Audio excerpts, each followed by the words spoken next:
पुनः स्वागत है आपका मेरे चैनल में।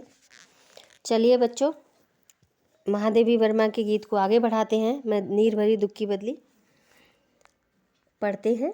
मैं क्षितिज भ्रुकुटी पर घिर धूमिल, चिंता का भार बनी अविरल। रज कण पर जल कण हो बरसी, नवजीवन अंकुर बन निकली। मैं नीर भरी दुख की बदली। चलिए बच्चों, पहले शब्दार्थ देखते हैं। भ्रुकुटी कहते हैं भौं, अविरल माने निरंतर, यानी बदली के जीवन का साम्य प्रदर्शित करती हुई महादेवी वर्मा जी कहती हैं कि मैं क्षितिज भ्रुकुटी पर घिर धूमिल।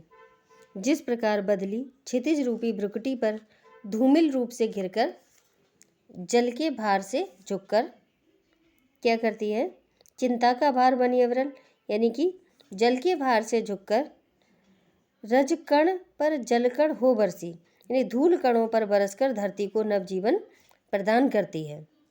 और उसके द्वारा जो बरसाए गए जल हैं उसके कारण क्या होता है, धरती में पड़े हुए बीज यानी नव जीवन अंकुर बन निकली। धरती में पड़े हुए बीजों से अंकुर फूट पड़ते हैं, है ना।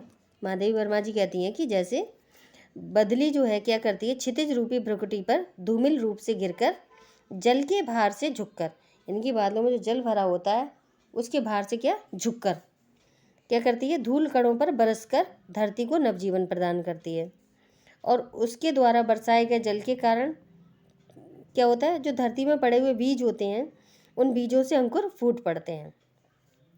तो महादेवी जी कहती हैं कि उसी प्रकार मैं अपने जीवन में निरंतर चिंता का भार लिए हुए रहती हूँ और उस चिंता की अभिव्यक्ति मेरी भौएं कर देती हैं, है ना। क्षितिज रूपी भ्रुकुटी ऐसी ही मेरी भौएं चिंता के भार को बता देती हैं।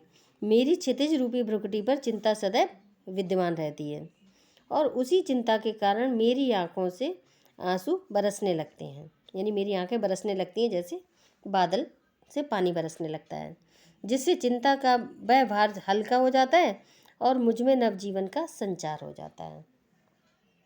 चलिए बच्चों, व्याख्या एक बार फिर से पढ़ते हैं।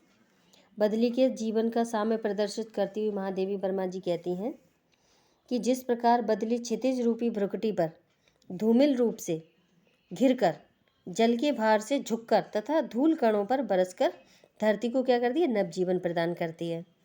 और उसके द्वारा बरसाए गए जल के कारण धरती में पड़े हुए बीजों के अंकुर फूट पड़ते हैं, यानी कि जहाँ कहीं बीज पड़े होते हैं तो उनसे अंकुर निकलने लगते हैं।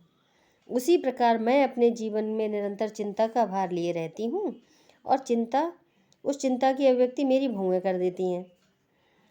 मेरी क्षितिज रूपी भ्रुकुटी पर चिंता सदैव विद्यमान रहती है ना। महादेवी जी कहती हैं कि और उसी चिंता के कारण मेरी आंखें बरसने लगती हैं, जिससे चिंता का व्यवहार हल्का हो जाता है और मुझ में नवजीवन का संचार हो जाता है।